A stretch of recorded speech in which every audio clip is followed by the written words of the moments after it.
राम राम दोस्तों, आज हम लोग एक आपको माता जी का देवी गीत सुनाने जा रहे हैं। कैसा लगा बताइएगा, लाइक और सब्सक्राइब करिएगा। नहीं अच्छा लगे तब भी कर दीजिएगा। अच्छा लगे तब करिएगा।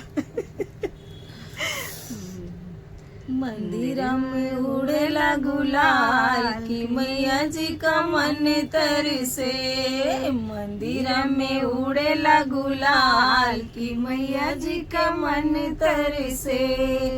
पहिले पहिले मैया गईली मंदिरवा, पहिले पहिले मैया गईली मंदिरवा। चूड़िया के हुए झनकार की मैया जी का मन तरसे। चूड़िया के हुए झनकार की मैया जी का मन तरसे। मंदिरा में उड़ेला गुलाल की मैया जी का मन तरसे।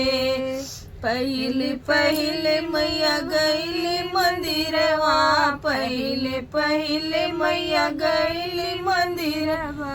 सिंदूरा के हुए बौछार की मैया जी का मन तरसे।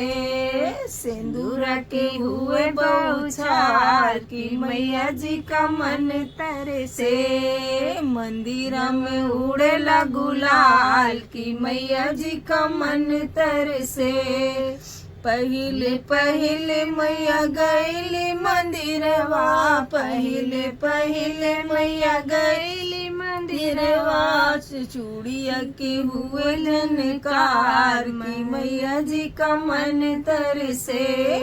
कंगना के हुए झनकार की मैया जी का मन तरसे। पहिले पहिले मैया गईली मंदिरवा, पहिले पहिले मैया गईली मंदिरवा। बिछुआ के हुए झनकार की मैया जी का मन तरसे। बिछुआ के हुए झनकार की मैया जी का मन तरसे।